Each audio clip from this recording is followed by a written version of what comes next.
Supreme court ने सरकारी मान्यता प्राप्त मदरसों को बंद करने की एनसीपीसीआर की सिफारिश पर रोक लगा दी है। चीफ प्यारे नाज़रीन, अस्सलाम वालेकुम व रहमतुल्लाहि व बरकातुहू।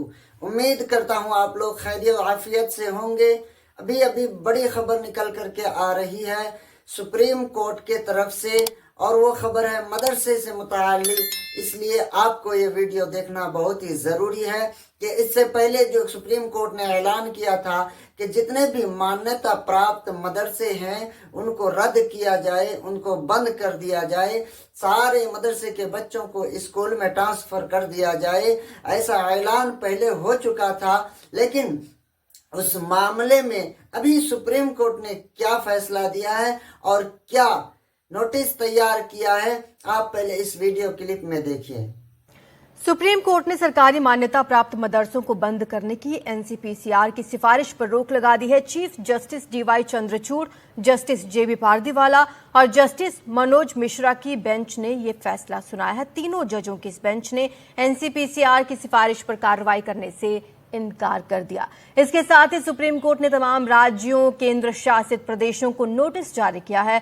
राष्ट्रीय बाल अधिकार संरक्षण आयोग यानी कि national commission for protection of child rights ने शिक्षा के अधिकार कानून का अनुपालन न करने पर सरकारी वित्त पोषित और सहायता प्राप्त मदरसों को बंद करने की सिफारिश की थी। सुप्रीम कोर्ट ने गैर मान्यता प्राप्त मदरसों के छात्रों को सरकारी स्कूलों में ट्रांसफर करने के यूपी सरकार के फैसले पर भी रोक लगा दी है। तो ये बड़ा फैसला सुप्रीम कोर्ट ने दिया है। ज्यादा जानकारी के लिए हम चलेंगे अपने सहयोगी आशीष भार्गव के पास। आशीष, जब ये अपील की गई थी तो क्या इसमें दलील दी गई थी सुप्रीम कोर्ट में, और सुप्रीम कोर्ट ने जब ये फैसला सुनाया तो क्या टिप्पणियां की हैं?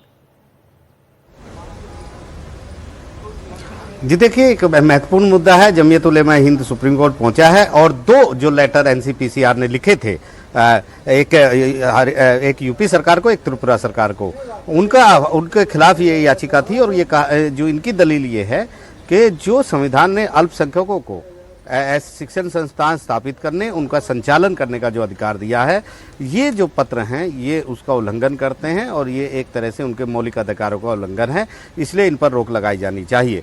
तो आज जब सुनवाई शुरू हुई तो ये बात उठाई गई और इंदिरा जयसिंह जो जमीयत उलेमा हिंद की तरफ से अपीयर हुई थी, उनका ये कहना था कि भले ही दो राज्यों को चिट्ठी लिखी गई लेकिन इसका जो असर है वो बाकी राज्यों में, केंद्र शासित प्रदेशों में सब जगह दिखाई दे रहा है और ऐसे सुप्रीम कोर्ट को ऐसे में दखल देना चाहिए और इस पर रोक लगानी चाहिए। और साथ ही ये भी कहना चाहिए कि कोई भी सरकार इस पर आगे कार्रवाई ना करे।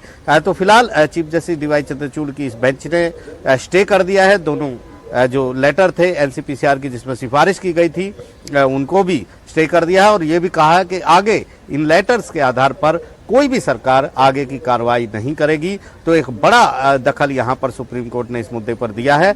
केंद्र सरकार और सभी राज्यों और यूटी को नोटिस जारी किया है, 4 हफ्ते में जवाब मांगा है और 4 हफ्ते के बाद एक बार फिर इस मामले की अगली सुनवाई होगी जब केंद्र और राज्य सरकारें अपनी अपनी दलीलें लेकर, और एनसीपीसीआर भी सुप्रीम कोर्ट आएगा। जी।